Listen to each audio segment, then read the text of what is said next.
Il y a une tonne de montures dans World of Warcraft. Elles sont dispersées sur tous les continents et très souvent on a tendance à s'y perdre. Si vous voulez farm de nouvelles montures et vous savez pas par où commencer, ou alors vous voulez rajouter de nouvelles montures dans votre route, vous êtes sur la bonne vidéo. Dans ce nouveau concept, je vais prendre un continent et vous faire voir zone par zone les montures qu'on peut y trouver. Que ce soit en faisant des raids, des donjons, en tuant des rares ou même des quêtes quotidiennes. Si ce concept vous plaît, n'hésitez pas à vous abonner, à liker et à me dire en commentaire le prochain continent que vous voulez voir. Sur ce, on va commencer avec Kalimdor.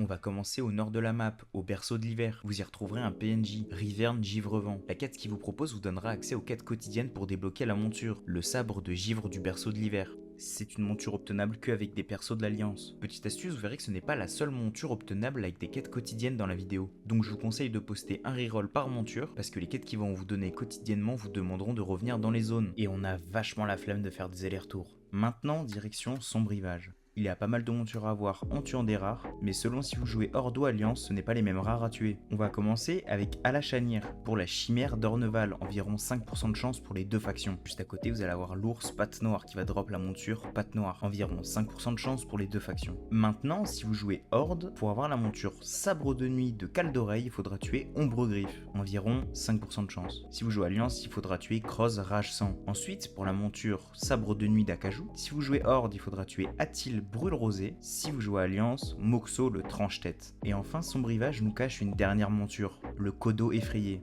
100% de chance de drop, il suffit de cliquer dessus. Il a entre 2 et 6 heures de délai de réapparition. Et si vous avez la chance qu'il pop devant vous, vous avez que 2 minutes pour lui cliquer dessus. En dehors des 2 minutes, il va dispawn instantanément. Donc ouais, faites attention, il est pas simple à avoir. Et pour ceux qui voulaient la farm à plusieurs, une seule personne peut la récupérer à la fois. Donc allez pas vous amuser à farm à 5 et il y en a qu'un seul qui peut cliquer dessus. C'est un peu dommage. Maintenant on arrive à Ijal. Qui dit Ijal, qui dit Terre de Feu. Et dans le raid des Terres de Feu, il y a 2 montures à avoir. Mais je vais pas plus vous en parler que ça parce que j'en parle dans ma dernière vidéo, 4 skips sur World of Warcraft. Dedans, je vous présente le skip qui vous permet de farm uniquement les 2 montures. Il est très simple à réaliser et vous fait gagner énormément de temps. Donc pour ceux qui l'auraient pas vu, n'hésitez pas.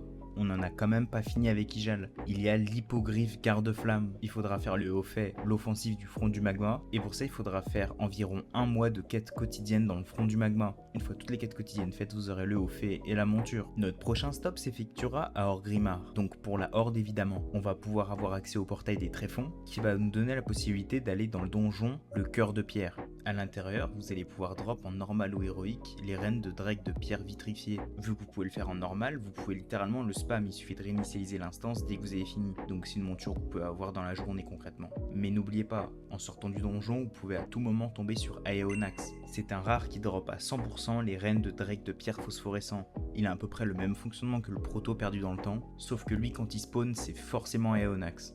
Maintenant on va se diriger au sud du marécage d'Aprefange, où on va retrouver le repère d'Onyxia. On va le mettre en héroïque 10 ou 25 joueurs, ça ne change rien du tout. On a juste à rentrer et à tuer Onyxia, et vous allez avoir environ 1% de chance de la drop. Maintenant on va se diriger au cratère d'Ungoro. Vous allez y retrouver Morvek, qui va vous donner que pour la horde une suite de quêtes quotidiennes. Il vous faudra environ une vingtaine de jours pour avoir le sifflet du Ravazor peau de venin. Petite astuce, prenez un reroll qui est entre le niveau 30 et 50 et postichez-le là-bas. J'ai essayé de faire la première quête avec mon main et il one-shot tout, même avec des auto-attaques. Et la première quête vous demande justement de mettre des autos et de ne pas les one-shot. Vous avez besoin de vous faire taper en retour. Notre prochain arrêt sera à Silitus. Dans le raid du temple d'Ankiraj, on va pouvoir avoir 4 montures assez facilement.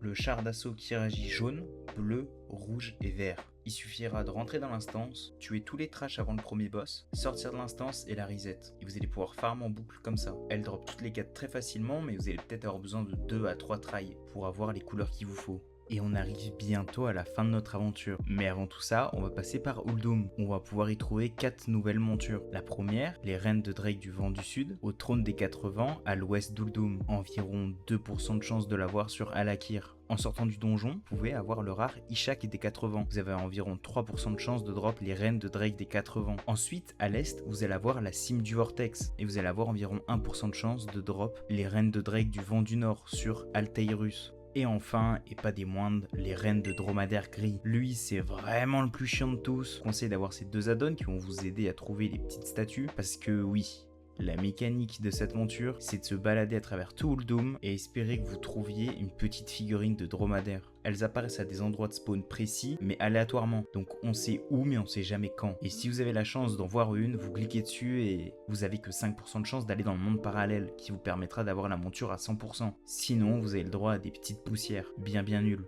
Et pour la fin de notre aventure, on va arriver à Tenaris. Et pour ceux qui l'ont jamais fait, on va commencer par le Drake de bronze. Il faudra se rendre à Stratholme, parler à Chromie au début pour lancer la quête, et vous allez buter tout ce qui bouge, sauf le boss final. On va tourner à gauche ici, tuer ce mob et dropper la monture à 100%. Et enfin, l'âme des dragons. On peut drop dedans 3 montures que je trouve absolument magnifiques, 2 en normal ou héroïque et une que en héroïque, donc je vous conseille de jouer plutôt en héroïque. Il faudra finir le raid à 100% et après de longues recherches, je crois qu'il n'y a pas de skip sur l'âme des dragons.